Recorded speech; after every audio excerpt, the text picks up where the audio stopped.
Madhav entertainment के नव नव ऑडियो वीडियो सबसे पहले देखबाक लेल हमर चैनल के लाल बटन दबा के सब्सक्राइब करी आ घंटी के निशान के जरूर दबाओ।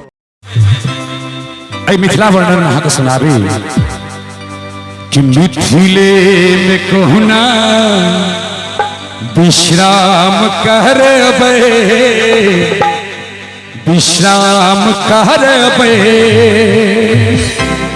है कोसी आ कमला स्नान करबे कोसी आ कमला स्नान करबे मिथिले में कहना विश्राम करबे मिथिले में कहना विश्राम करबे मिथिले में कहना विश्राम करबे आराम करबे साग खा के कहना आराम करबे साग खा के कहना आराम करबे।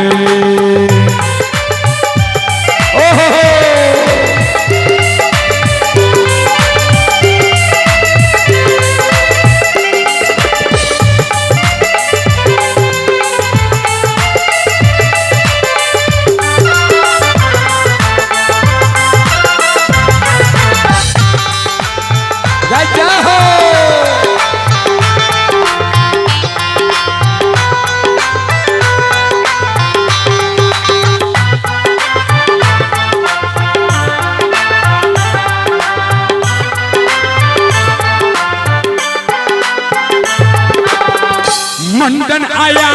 छी के बस बैदलान पर भर दिन रह जेबई एक खिली पान पर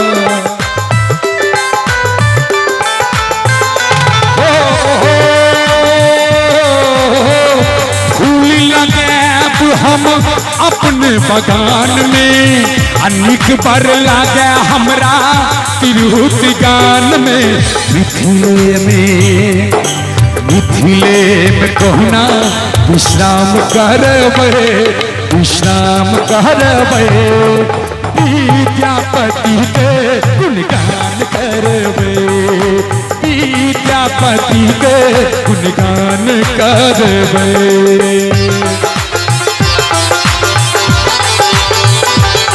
एक बेर अपना माइक के लेल मिथिला धाम की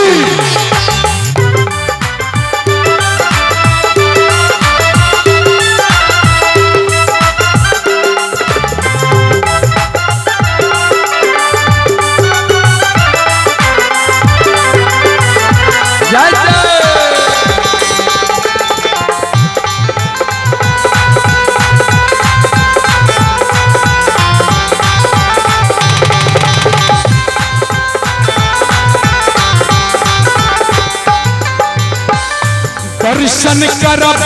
नीति जनक लली के तोरी चढ़ायब फूल कमल कली के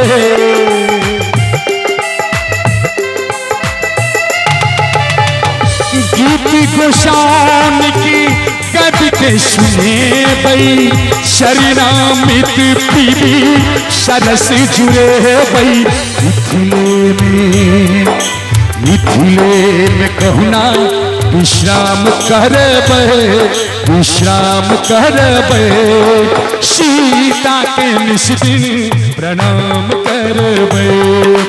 सीता के निष्दिन प्रणाम करबे मिथिले में कहना विश्राम करबे मिथिले में कहना विश्राम करबे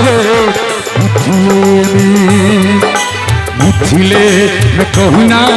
विश्राम करबे विश्राम करबे साग खा के कहना आराम करबे सीता के निष्दिन प्रणाम करबे